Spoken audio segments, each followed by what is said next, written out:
입니까? 예, 믿음대로 될지어다 하나님께서 말씀하셨습니다. 함께 일어나셔서 말씀 같이 받습니다. 빌립보서 4장 10절부터 20절까지 말씀입니다. 예, 4장 10절부터 제가 읽고 교독하겠습니다. 내가 주 안에서 크게 기뻐함은 너희가 나를 생각하던 것이 이제 다시 싹이 남이니 너희가 또한 이를 위하여 생각은 하였으나 기회가 없었느니라.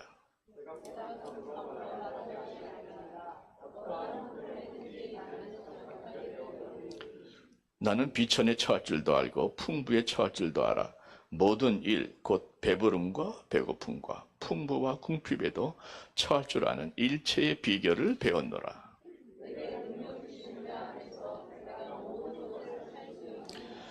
그러나 너희가 내 괴로움에 함께 참여하였으니 잘하였도다.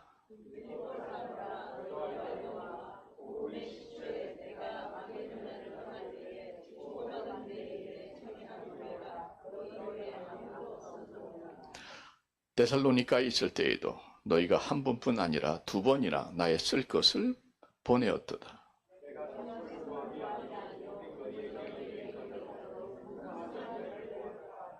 내게는 모든 것이 있고 또 풍부한지라. 에바브리도 편에 너희가 준 것을 받음으로 내가 풍족하니 이는 받으실 만한 향기로운 제물이요 하나님을 기쁘시게 한 것이라.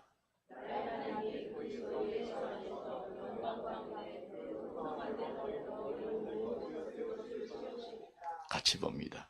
하나님 곧 우리 아버지께 세세에 무궁하도록 영광을 돌릴지어다. 아멘. 아멘. 잠깐 기도하겠습니다. 우리의 마음의 중심을 보시는 하나님, 겉껍질 다 벗겨 주옵소서. 우리의 입술에 열매가 맺을 수 있도록, 우리의 믿음이 살아 역사할 수 있도록, 진정 내가 변화될 수 있도록, 듣는 말씀이 아니라 살아내는 말씀이 될 수 있도록, 성경에 있는 말씀이 아니라 나의 삶의 현장에서 나를 붙잡는 말씀이 될 수 있도록,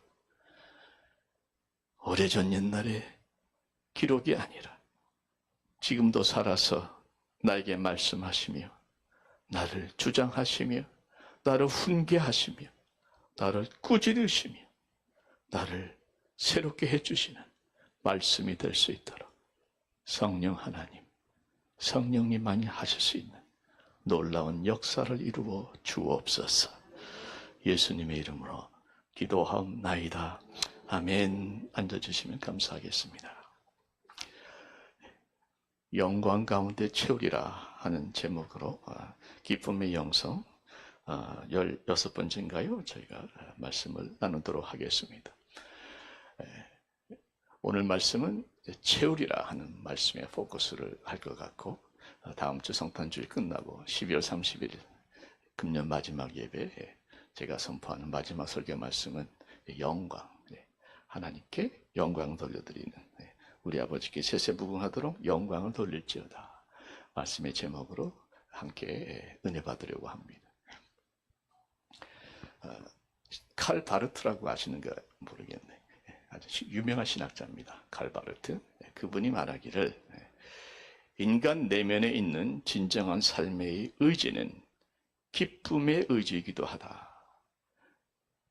그러니까 우리 숨겨진 내면에는 기쁘게 살고자 하는 강한 의지가 있다는 거죠. 실제로 그렇죠? 우리 모두가 참 기쁘게 살기를 원하고 또 그렇게 살려고 노력합니다. 모든 것이 풍족한다 한들 내 안에 기쁨이 없으면 무슨 의미가 있겠습니까? 기쁨이야말로 참 우리에게는 소중한 보배 같은 것인데 그 기쁨을 누리는 사람이 의외로 많지 않다는 것이 우리의 또 현실이기도 합니다. 이스라엘 민족은 참 슬픈 민족의 역사를 가지고 있죠. 아시는 대로 얼마나 많은 고통과 슬픔과 핍박과 억울함과 상처를 안고 살아가는 민족입니까? 이스라엘 민족들의 노래는 굉장히 슬픕니다. 대부분. 찬양도 좀 슬픈 곡조가 많아요.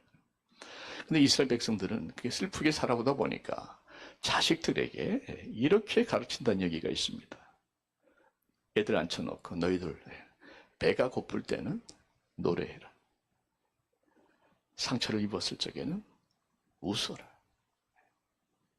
힘들 때마다 오히려 노래하고 웃고 기쁨으로 버텨내라 하고 가르쳤다는 것이죠. 공감이 되는 것이 우리가 슬퍼한다고 문제가 해결됩니까? 염려한다고 문제가 사라집니까?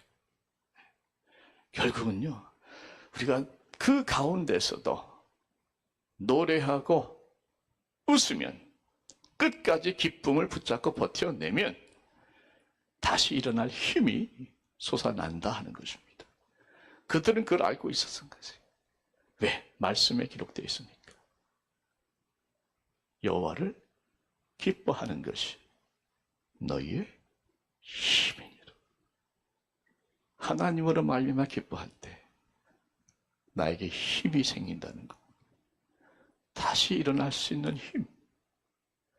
비록 눈앞에 첩첩 산중같이 쌓여 있지만 그래도 뒤로 빠지지 않고 바로 직진하고 대면하고 감당할 수 있는 영과 육의 힘이 하나님을 기뻐할 때에 우리에게 주어진다고 성경은 선포합니다. 억지로 웃으라는 게 아니에요. 여러분, 사실 저희들은요, 믿는 자들에게는 분명한 기쁨의 이유들이 너무나 많이 있습니다. 한 번 더 정리해드리고 싶어요. 왜 자꾸 잊어버리니까. 무엇보다도 하늘 생명책에 저와 여러분들의 이름이 이미 적혀 있음을 기뻐하십시다. 여러분, 이것만 가지고 또 우리 일평생 기뻐해야 돼요, 사실. 지옥을 갔다 온 사람은 이걸 알더라고요. 지옥을 모르니까 천국의 소중함을 모르는 분들이 많습니다. 여러분, 그뿐입니까? 우리 주님께서 우리에게 직접 심령에 부어주시는 기쁨이 있습니다. 시편에 나오잖아요. 주께서 내 마음에 두신 기쁨. 주님이 내 마음속에 직접 기쁨을 주시는데 그 기쁨은 저들의 곡식과 새 포도주가 풍성할 때보다 더하니이다. 배부르게 먹고 포도주 최고부로 마시는 그 기쁨보다 주님이 내 심령 속에 부어주시는 하늘의 기쁨이 차원이 다른 더한 기쁨이다 하는 것을 시편 저자가 우리들에게 선포하고 있는 것이죠. 여러분, 우리 마음속에 하나님의 나라가 있는 줄 믿습니다. 하나님의 나라는 여기 있다 저기 있다 하는 것이 아니라 하나님의 나라는 어디 안에? 너희 안에 있다 말씀하시죠. 근데 그 하나님의 나라가 어떤 나라입니까? 하나님의 나라는 먹는 것과 마시는 것이 아니에요. 하나님의 나라는 어떤 나라입니까? 성령 안에서 의와 평강과 희락이니라. 로마서 14장 17절 말씀을 꼭 외우십시오. 내 안에는 하나님의 나라가 평강과 의와 기쁨의 나라라는 것. 내 안에 기쁨의 근원 되시는 예수가 계시다는 것. 내 안에 기쁨의 영인 성령의 열매가 첫째가 뭐예요? 사랑이 두 번째가 기쁨 아닙니까? 기쁨의 영이 성령이 내 안에 충만히 계시다는 것. 이것만 우리가 확실하게 믿고 붙들어도 우리는 늘 기쁨으로 살 수 있는 줄로 믿습니다. 여러분, 이미 다 주셨다는 거죠. 이 기쁨은, 주가 주신 기쁨은, 하나님의 나라에서 성령 안에 누리는 기쁨은 이 땅의 기쁨과는 차원이 다릅니다. 하늘에서 임하는 기쁨입니다. 여러분, 이거를 경험하셔야 되는 거예요. 꼭 경험하시기를 축원드립니다. 하늘의 기쁨을 경험하면 이 땅의 이것저것 환경과 조건과 사람과 말들이 나를 흔들지 못한다는 거예요. 사건과 사람과 모든 이런 것들이 계속 하늘로부터 임하는 기쁨이 지속적으로 나를 채우면 별로 바도가 안 된다는 거예요. 내 영혼이 힘드니까 한마디만 들어도 팍팍 터져 나오는 거 아닙니까? 어느 분 말씀 따라 내 안에 쌓인 게 맡아보면은 조그만 한마디만 들어도 터져 나와요. 근데 늘 하늘에서부터 임하는 기쁨으로 내가 예수의 기쁨으로, 하늘의 기쁨으로, 성령의 기쁨으로, 하나님 나라의 기쁨으로 채워지고 있다면 누가 뭐라 그래도 불쌍하게 들립니다. 그거 아세요? 내가 충만하면요, 누가 나한테 안 좋은 얘기하면 그 사람이 불쌍하게 보입니다. 그 단계까지 가신다면 진정 이 땅에서 하나님의 나라가 누려질 줄 믿습니다. 여러분, 여기까지 가시기를 바라는 것이죠. 오늘 사도 바울, 아시는 대로 그 마지막 종말, 개인적인 종말에 가까웠을 때에 감옥에서, 그죠? 로마 감옥, 영화에서 보셨죠? 그 감옥에서 몸도 안 좋았습니다. 왜? 하나님께서 가시를 또 주셨잖아요. 워낙 받은 게 많다 보니까 교만하지 않도록 가시를 주셔서 안질이라고도 하고 간질이라고도 합니다만 어쨌든 아주 심한 육체의 고통이 있었습니다. 그 마지막 때는요, 주위에 많은 사람들이 바울을 다 떠났습니다. 그 노사도가 가장 필요로 할 때에 사람들은 그를 대부분 떠났습니다. 성경 자세히 보면요, 사실 바울을 도와준 교회들도 많지 않습니다. 사실 거의 없습니다. 참 그렇죠? 그들의 생명을 구하겠다고 생명의 복음을 가지고 그 먼 길을 고생하면서 찾아가서 그들을 전도하고 구원시키고 그들에게 예수의 사랑과 말씀을 전했는데 그 대가로 사도 바울이 감옥에 들어가 있는 거 아닙니까? 막상 그때에 아무도 그를 도와준 교회가 없었다. 빌립보 교회 하나만 있었습니다. 에바브로디도를 통해서 하나님께서 그 귀한 물질을, 헌금을 바울에게 전달해 준 겁니다. 그래서 빌립보서가 쓰여진 목적 중에 하나는 이 빌립보 교회 성도들에게 감사의 편지를 쓰기 위해서 적은 서신이 빌립보서이기도 합니다. 여러분, 사도 바울은 자기에게 아무런 관심조차 없었던 교회들이나 또는 자기를 떠난 동역자들에 대해서 한마디 쓴마디 하지 않습니다. 성경을 쭉 찾아봐도 별로 서운해하는 그러한 기색도 느껴지지가 않습니다. 바울이 쓴 서신 중에서 뭐 분노하거나 상처받았다거나 섭섭하다든가 이런 얘기 들어본 적 있어요? 별로, 거의 없죠. 사도 바울은 본인의 사역에 분명한 원칙이 있었습니다. 사람들에게는 베푸는 것이 받기는 하나님께로부터 받습니다. 하나님께로부터 받아서 사람들에게 전달해주는 은혜의 통로로, 축복의 통로로, 말씀의 통로로, 성령의 통로로, 하나님의 나라의 통로로만 사용되기를 원했습니다. 그래서 주면 줄수록 하나님이 더 채워주신다는 것을 확신했기 때문에 주고 나서 받든지 안 받든지 상관이 없었다는 거예요. 왜? 나는 주는 걸로 끝나는 거예요. 그리고 하나님께 더 채워주시는 겁니다. 여러분, 이것이 하나님의 사역자들의 원칙 중에 하나입니다. 왜 많은 사람들이 한때 열심히 일하다가 시험에 들고 상처받고 그래서 사역을 내려놓고 심지어 목회자님들도 교회를 사임하고 떠난 경우들이 얼마나 많습니까? 그 이유 중에 하나는 이 원칙에 흔들렸기 때문에 그렇습니다. 여러분, 사람은 사랑의 대상으로 끝나십시오. 기대하지 마세요. 주면 돼요. 받으면 감사하죠. 빌립보 교회 같은 성도들이 또 의외로 많습니다. 없다는 게 절대로 아니에요. 분명히 있고요. 너무나 감사하죠.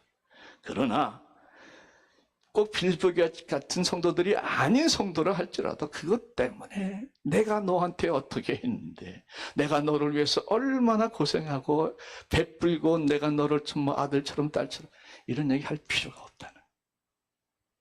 여러분, 이거 확실하게 하시면 좋습니다. 베푸시고 받는 것은 하나님께로부터 받으십시오. 베풀수록 하나님께서 더 채워주시는데 사람으로부터 받는 거에 비해서 하나님께로부터 받는 것은 비교가 되지 않는 겁니다. 여러분, 이 원칙 꼭 지키셔서 끝까지 달려가시기를, 맡겨진 사역 끝까지 완주하시기를 축원드립니다. 자, 그래서 사도 바울은 빌립보 성도들에게 감사의 편지를 쓰고 있는데 14절 말씀 보십시다. 4장 14절에 보시면, 그러나 너희가 내 괴로움에 함께 참여하였으니 잘하였도다, 이렇게 되어 있어요. 근데 저희 말씀을 묵상하면서 또 이런 생각이 들었습니다. 문맥상으로 보면 감사의 편지를 쓰는 거니까, 너희가 내 괴로움에 함께 참여하였으니, 내가 힘들 때 도와주었으니 감사하노라, 이렇게 하는 게 맞는 것 같죠? 감사하노라 하는 게 맞는 것 같은데 잘하였도다, 이렇게 얘기를 한다는 말씀이죠. 근데 잘하였다 하는 말씀은 영어나 원어도 똑같습니다. You have done well. 잘했다. 물론 그 안에는요, 감사의 뜻도 포함되어 있지만 감사만이 포함되어 있는 게 아니에요. 너희가 나의 괴롭에 참여한 것은 참 잘한 것이다. 왜? 말씀드리겠지만 궁극적으로 그들이 바울에게 행한 것은 사실은 그들이 자기 자신에게 행한 것과 같다는 거죠. 자, 말씀을 보겠습니다. 17절에 보시면, 내가 선물을 구함이 아니요 오직 너희에게 유익하도록 풍성한 열매를 구함이라. 자, 여기 유익한다는 단어가 나오죠. 누구에게 유익한 겁니까? 너희에게 유익하다고 나와 있지 않습니까? 물론 바울이 감사해요, 감사하지 않다는 얘기가 아닌데, 그뿐만이 아니라 플러스 또 중요한 것은, 너희가 나에게 선물을 준 것은 감사하고 너무나 고맙게 받겠지만은, 그러나 사실 그것은 너희에게 유익하다는 겁니다. 어떻게 유익한가? 풍성한 열매를 구하면 이렇게 되어 있죠. 여기서 풍성한 열매를 구한다는 것은 사실 원어를 보게 되면요, 이 단어가 다릅니다. 에이스, 로건, 휘먼 이렇게 되어 있는데, 에이스는 into, 로건은 account라는 뜻이, 로건은 로고스, 말씀이라는 뜻도 있고, 로건 하면은 account, 구자. 그래서 뭐 회계할 때, 그때 할 적에 로건이 나옵니다. 휘먼은 your. 그래서 너희의, 직역하면 너희의 어카운트 안으로, 이런 뜻입니다. 무슨 말인가? 새 번역에 이걸 잘 번역해 놨어요. 나는 여러분의 장부에 유익한 열매가 늘어나기를 바랍니다. 이렇게 번역을 합니다. NIV 한번 보시면요, What I desire is that the more be credit to your account. more credit to be your account. 이걸 바란다. 이렇게 얘기하고 있어요. 킹 제임스 버전도 Not because I desire gift, but I desire fruit that may abound to your account. 그러니까 지금 바울이 구하는 것은 너희들의 어카운트에 더 풍성한 크레딧이 들어가기를 바란다, 이런 의미라는 것이죠. 정리하면 이렇습니다. 바울 사도가 자기의 유익만을 위해서 선물을 구한 것이 아니라 빌립보 교인들의 유익을 위해서도 그 선물이 꼭 필요했다 하는 것입니다. 자, 그러면 빌립보 교인들은 자기들이 희생해서 그 물질을, 헌금을, 선교비를 바울에게 드렸으니까 희생한 거잖아요. 근데 그게 왜 그것이 유익이 되는가?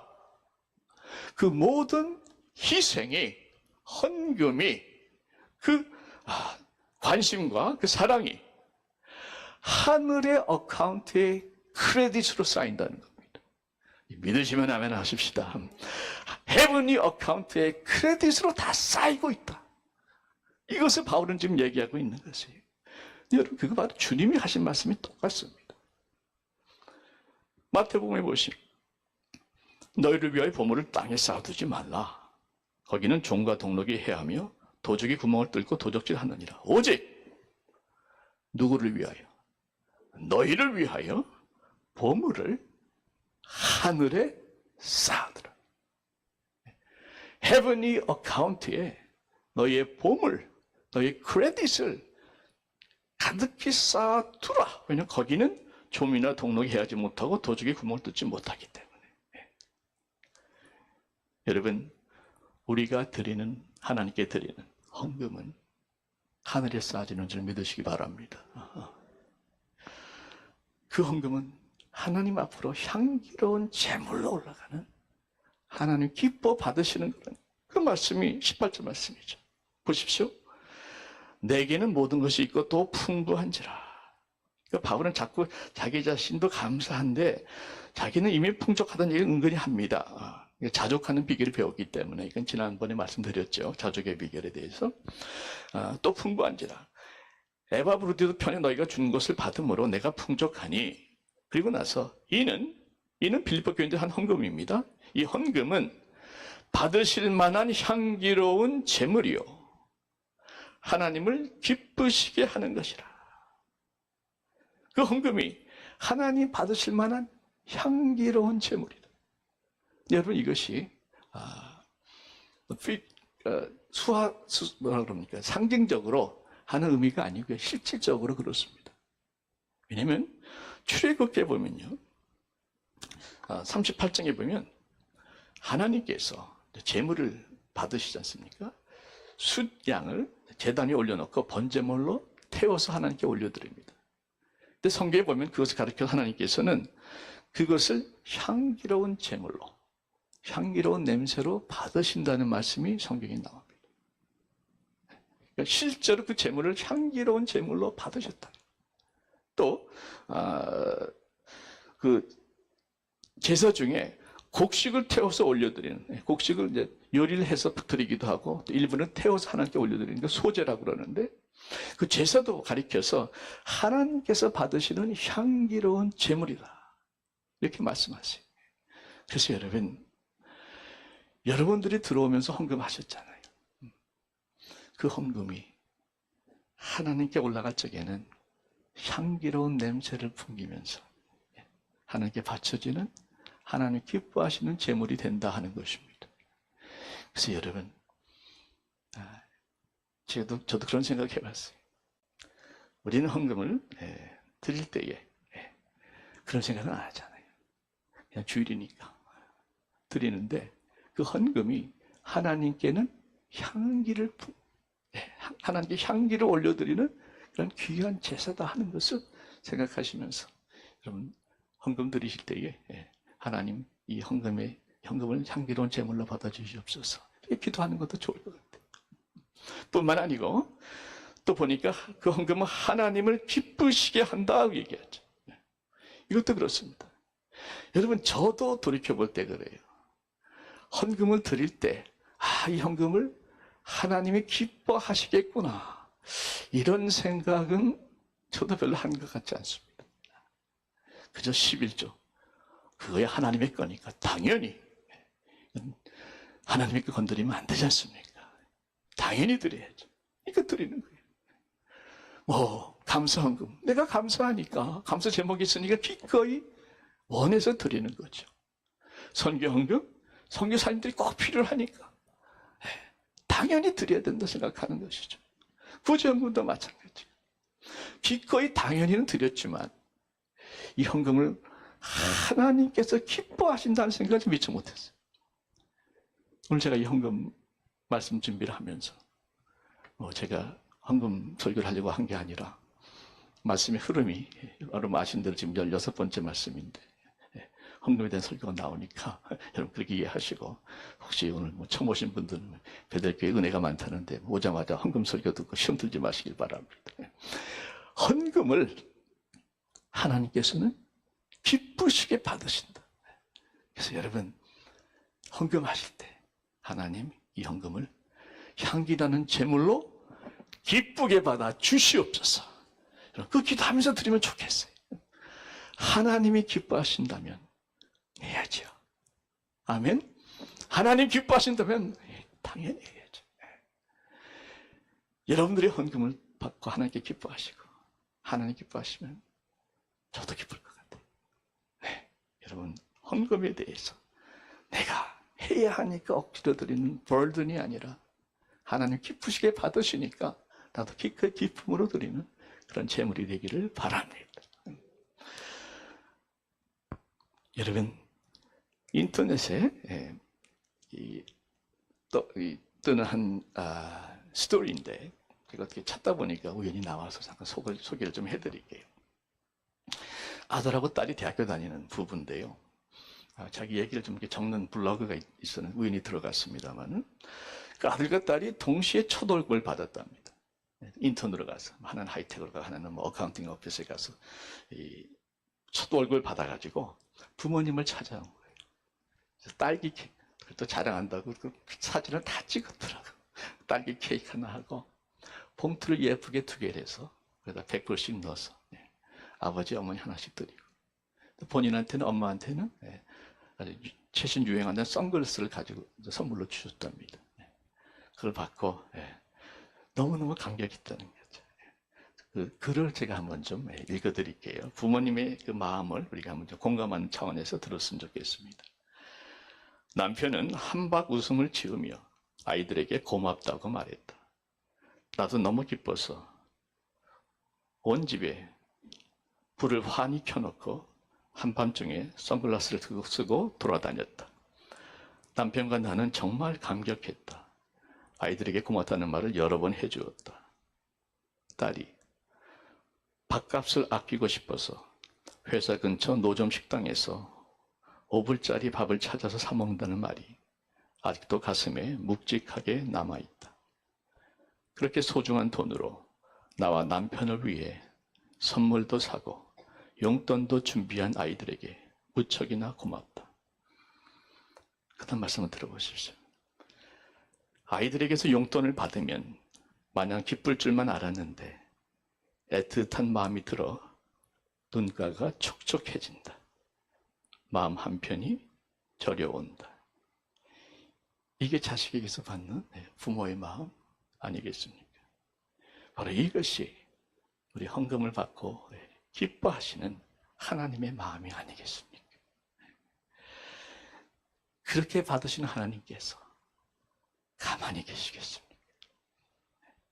여러분, 우리 하나님은 어느 목사님 말씀에 의하면 빚지고는 못 사시는 분이라고. 사실 그 말 자체는 사실은 모순이에요. 우리 하나님 우리에게 무슨 빚을 지셨습니까? 우리의 빚을 갚아주셨죠. 그렇죠? 그럼에도 불구하고 일단 받으시면 가만히 계시지 못한다는. 그래서 바울을 통해서 말씀하시는 겁니다. 나의 하나님이 그리스도 예수 안에서 영광 가운데 그 풍성한 대로 너희의 모든 쓸 것을 채우시리라. 여러분, 말씀을 선포할 때 아멘 하시는 분들이 그 말씀을 그대로 경험하는 걸 제가 종종 봤거든요. 한 번 더 하겠습니다. 나의 하나님이 그리스도 예수 안에서 영광 가운데 그 풍성한 대로 너희의 모든 쓸 것을 채우시리라. 네, 아멘입니다. 아멘입니다. 하나님,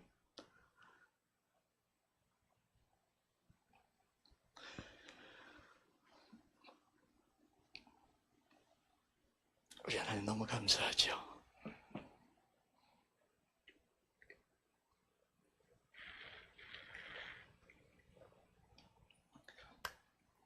우리 빚을 다 갚아주시고도 마치 자신이 빚진 것처럼 그렇게 또 우리를 채워주시는 하나님. 어떻게 채워주시는가? 그리스도 예수 안에서 영광 가운데 그 풍성한 대로. 그 영광 가운데 다음 주 하실 드릴 말씀이죠. 영광이라는 것은 여러 가지 의미가 있습니다만은 하나님의 임재를 뜻하기도 합니다. 그래서 또 그 풍성한 대로 하는 것은 하나님의 그 무한한 자원이죠.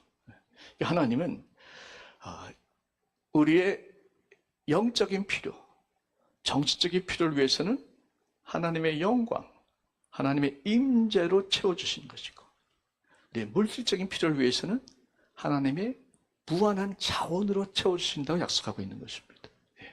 영과 육의 모든 필요를 채워주시는, 그래서 모두 채워주신다는 말씀이 그것이죠. 무엇을 채워주시는가? 너희 모든 쓸 것을 채우시리라. 우리에게 필요한 모든 것들, 우리가 원하는 것은 아니에요. 그러나 우리에게 꼭 필요한 것들은 반드시 빠짐없이 채워주신다는 것이죠. 우리 육적인 필요가 있으면 건강으로 채워주실 줄 믿습니다. 우리 정신적, 영적인 필요는 하나님의 영광스러운 임재 가운데에 우리를 채워주시는 것이고, 나아가서 우리 물질적인 필요는 그분의 그 무한한 자원으로 채워주시는 것이죠. 자, 여기서 보십시오. 아까 하나님의 헤븐리 어카운트 말씀드렸죠. 그것은 우리가 하나님께 헌금을 드렸을 때에 하늘에는 헤븐리 어카운트에 크레딧이 쌓인다, 보물이 쌓이는 것이죠. 또 19절에 여기서 말씀에서는 뿐만 아니라 이 땅에서도 필요한 모든 것들을 하나님께서 다 쓸 것을 채워주신다는 것입니다. 그래서 이 땅에서도 거두고 하늘에서도 거두고, 여러분 이것보다 더 좋은 투자가 어디 있습니까? 아멘입니까? 여러분 헌금 많이 내라는 얘기가 아닌가 아시죠? 왜 바울이 너희가 잘했도다 칭찬하는가? 너희가 하나님께 드린 것은, 나에게 도움을 준 것은 궁극적으로 너희의 유익을 위한 것이라는 것을 바울은 말씀하고 있는 것입니다. 성경에도 그런 말씀이 많이 나옵니다. 제가 읽어드릴게요. 시편 112편 5절 말씀 같이 한번 읽겠습니다. 은혜를 시작. 은혜를 베풀며 구워주는 자는 잘 되나니 그 일을 정의로 행하는도다. 아멘. 구제를 좋아하는 자는 풍족하여질 것이요. 계속 있습니다. 구제를 시작. 구제를 좋아하는 자는 풍족하여질 것이요, 남을 윤택하게 하는 자는 윤택하여지리라. 아멘. 가난한 자를 불쌍히 여기는 것은 여호와께 구이는 것이니 그 선행을 갚아 주시리라. 아멘. 원종수 박사님 간증 제가 카톡으로 보내드렸습니다. 읽으신 분만 하면 좀 길긴 한데 어떻게 줄일 수가 없더라고요. 여러분 아직 안 읽으신 분 계시면 정말 꼭 읽으십시오. 꼭 부탁드려요. For you. 여러분의 유익을 위해서. 서울대 의대를 수석으로 졸업하시고, 혹시 그분 사진 제가 카톡을 보내드렸는데 올릴 수 있나? 여기 준비 안 됐어요? 서울대 의대를 수석으로 졸업하셨고, 전국 의사고시에도 수석으로 합격한 분입니다. 최근에 신학교까지 나오시더라고요. 근데 신학교도 수석으로 졸업하셨어요. 그분이 신학교 다니신 이유는 의사인데, 신학을 한 이유는 목회하려는 것이 아니고 선교제에 가서 성찬식을 하는데, 성찬식은 사실 목회자만 하게 돼 있거든요. 그래서 자기가 신학을 하겠다고 얘기를 하셨다고 그러더라고요. 자, 그분이 6살 때 아버지가 돌아가셨습니다. 홀어머니가 위로 딸 셋, 막내 아들 원종수, 4남매를 키우니 얼마나 힘들었겠어요. 너무나 가난해서 대구에 있는 사골세 방에서 방 한 칸, 여름에 그렇게 덥고 겨울에 너무나 추워서 고생했던 기억이 훤하답니다. 이 원종수가 먹을 것도 없어가지고 대부분 거의 배추국으로, 잘 먹으면 2끼, 좀 못 먹으면 1끼, 시장 가서 걷어오는 그런 거 있죠. 우거지 같은 거. 배추국 아니면 죽으로 그렇게 연명할 정도로 정말 힘들게 살았다는 거죠. 근데 어머님의 신앙이 너무나 좋았습니다. 홀로 사셔서 참 생활은 힘들었지만 새벽 예배, 새벽 4시나 거의 나오죠. 하루도 안 빠지고 그렇게 열심히 다니셨어요. 원종수 학생도 16살 때 큰 은혜를 받고 새벽 예배에 가서 참 많은 하나님께 기도를 드렸고, 본인 얘기로는 목사님보다 장로님보다 본인이 제일 늦게까지 기도했던 얘기를 하던데, 근데 어느 날 이 어머니가 그 단칸방에 그 역 앞에 있는 거지 할아버지 한 사람을 모시고 온 거예요. 이분이 거기다 또 장님입니다. 홈레스 장님 거지 할아버지가 오셨는데, 어머니가 다짜고짜 종시하게 할아버지 목욕 좀 시켜드리라, 그런 거예요. 방 한 칸인데 가서 물 갖다 놓고 할아버지 목욕을 시켰는데 너무 냄새가 나서 본인이 이 나무 가지로 이렇게 해가지고 막대기로 옷을 벗겼다는 거예요. 근데 옷을 벗기니까 또 옷이 나오면 갑옷 같더래. 너무 딱딱해가지고. 생각해 보십시오. 생전 옷을 빨질 않으니까 거기다 또 먹을 거, 또 변 쌀 거 다 완전 뭉개져가지고 이 겨울에 딱딱히 굳어가지고요. 이게 갑옷 같더라는 거죠. 그걸 벗겨내고 또 목욕을 시켜 드렸어요. 입이 이만큼 나왔죠. 아니 좀 방이라도 몇 개 있으면 또 뭐 온 가족이 그 할아버지를 하루도 아니고 이틀도 아니고 먹을 거 좀 갖다 드려요. 먹을 게 뭐가 있어요? 그 배추국을 자기가 먹을 거 남겨놓고 갖다 드렸는데 너무 잘 잡수시니까 또 달라는 거예요. 어머니가 또 갖다 드려요. 본인들이 먹어야 될 것을 그 할아버지한테 다 드리고 자기들은 거의 배를 골았다는 거죠. 그게 하루 이틀이 아니고 상당히 오랜 기간 동안에 할아버지가 같이 계셨다가 그분을 잘 섬겨드렸던 기억이 있습니다. 할아버지가 너무너무 좋아하시더라고요. 시원하다 하면서 너무너무 좋아하시더라고요. 자, 많은 감정이 있습니다만 세월이 흘러서 그분이 지금 미국에서 이제 잘 나가는 의사로 지냈지 않습니까? 미국 유학생들 모임이 있었는데 코스타인 것 같아요. 거기서 갑자기 박사님 간증 좀 해주십시오. 의사에다가 교회를 잘 다닌다 하니까 간증 좀 해주십시오. 그 얘기를 부탁을 하더래요, 누가. 그래서 펄쩍 뛰면서 사양을 했는데 계속 부탁을 해가지고 급하게 간증을 하게 됐답니다.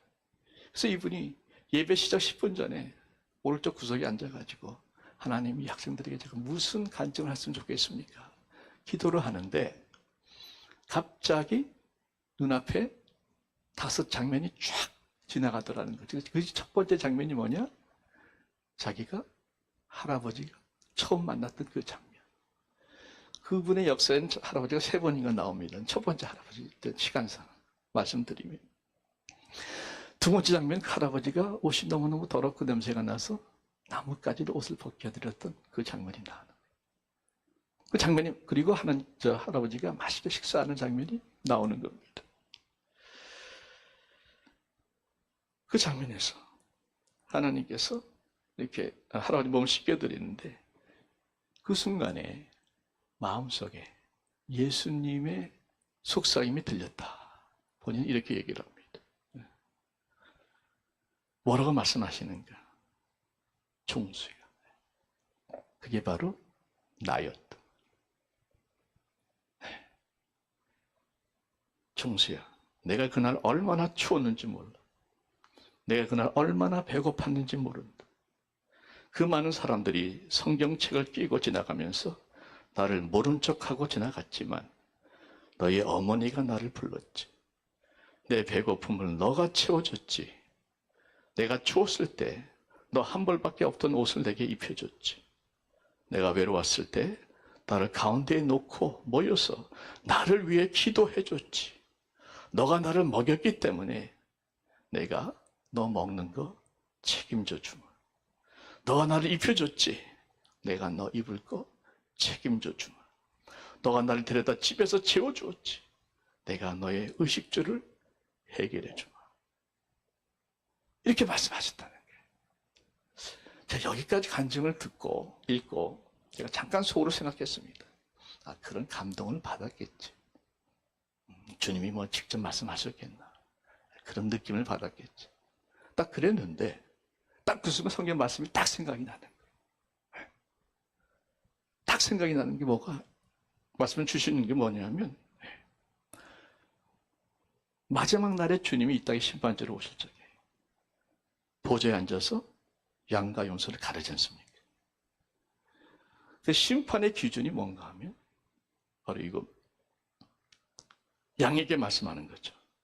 마태복음 25장 35절에 내가 줄일 때에 너희가 먹을 것을 주었고 목마를 때에 마시게 하였고 나그네 되었을 때에 영접하였고 헐벗었을 때에 옷을 입혔고 병들었을 때에 돌보았고 옥에 갇혔을 때에 와서 보았느니라. 원정수 박사한테 한 얘기는 성경의 말씀이나 뭐가 다릅니까? 제자들이 묻지 않습니까? 주여 우리가 언제? 주님 뭐라 말씀하십니까? 여기 내 형제 중에 지극히 작은 자 하나에게 한 것이 곧 내게 한 것이니라.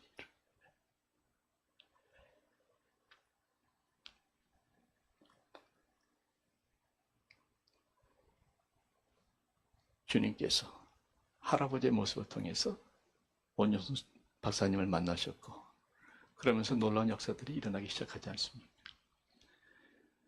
원정수 학생이 공부를 워낙 못해가지고 전교에서 480명 중에 410등을 했답니다.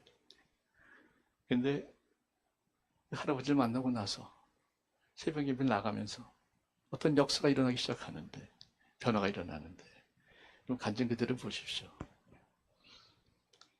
이 로마서를 이렇게 읽는데 로마서가 머릿속에 다 이렇게 그려지더래요. 보인다는 겁니다. 그래서 이상하다 하고 공부를 하는데 공부를 책을 쭉 봤는데 그 책이 머릿속에 다 보이기 시작하는 거예요. 그래서 시험을 봤는데 그 책이 다 보여지니까 읽은 책이 다 기억이 나니까 다 보여지니까 점수가 엄청 잘 나온 겁니다. 그래서 480명 중에 410등 한 사람이 그 은사겠죠. 은사를 받고 나서 전교에서 5등을 했습니다. 이 등수까지 정확하게 나오니까 여러분 정확하게 저는 믿습니다. 5등을 한 거예요. 본인도 놀랐죠. 왜 5등을 했느냐?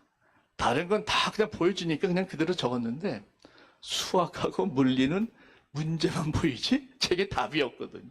그건 잘 시험을 못 봤다는 거예요.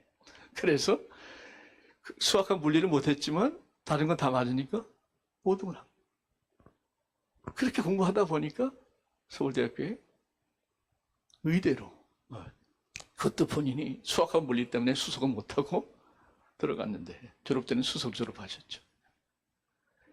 이런 역사를 허락하시면서 하나님께서 그분에게 놀라운 축복을 주셨습니다.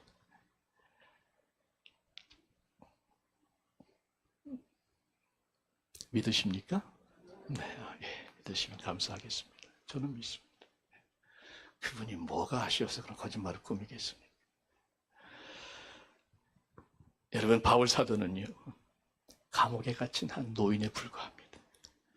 눈병 또는 간질로 인해서 몸도 많이 불편하고 그를 따르던 사람들이 더 이상 그를 따르지 않고 많이 떠났습니다. 무슨 말인가? 감옥에 갇혀있는 외로운 노인, 더 이상 그를 섬겨봤자, 도와줘봤자 받을 보상이 아무것도 없다는 거예요. 그럼에도 불구하고 빌립보 교인들은 정성껏 성금을 보냈습니다. 바울 사도는 그 성금 때문에 기뻐하기도 했지만 그것보다도 그 성금을 하나님께서 향기로운 제물로 받으셨다는 것, 하나님 기뻐하시는 제물로 받으셨다는 것, 더 나아가서 그로 인해서 빌립보 성도들이 큰 유익을 경험하고 그들의 모든 쓸 것이 채움받을 것을 믿기 때문에 그것을 더 기뻐했다는 것입니다. 네. 여러분, 말씀을 마무리합니다. 우리가 아무리 가난해도 우리보다 더 가난한 사람은 늘 있습니다. 그들을 찾아가서 우리가 줄 수 있는 것, 할 수 있는 것, 우리의 눈물, 우리의 사랑, 우리의 물질, 우리의 기도, 그들에게 나누고 베풀어 줄 때에 하늘에는 우리의 어카운트에 크레딧이 쌓이는 줄 믿습니다. 이 땅에 필요한 모든 것들은 하나님의 임재로, 하나님의 무한한 공급하심으로 모두 채워주실 줄 믿습니다. 여러분 꼭 부탁드립니다. 나머지 여생, 우리 그렇게 나누고 베푸는 기쁨으로 사시고 우리 교회, 앞으로 주님 오실 때까지 늘 나누고 베푸는 하나님의 귀한 사역을 감당하는. 그래서 한 번 더 하늘에는 헤븐리 어카운트에 쌓이는 크레딧, 이 땅에서 풍성히 누리는 모든 물질과 영의 축복을 마음껏 누리시는 기쁨이 충만하시기를 한 번 더 축원드립니다. 예, 기도하겠습니다. 아버지 하나님, 하나님께 드리는 우리의 헌금, 향기로운 제물로 기쁘게 받아주시니 감사합니다. 하늘의 어카운트에 크레딧으로 쌓이게 하시고 이 땅에 필요한 것들도 영광 가운데에 풍성히 채워주신다고 약속하시니 진정 감사합니다. 하나님께 드리는 헌금 늘 그렇게 감사로, 믿음으로, 기쁨으로 드리게 하여 주셔서 나누고 베푸는 기쁨 일평생 누리며 살아가는 우리 성도들, 우리 베델 교회 되게 하여 주옵소서. 사랑하는 예수님의 이름으로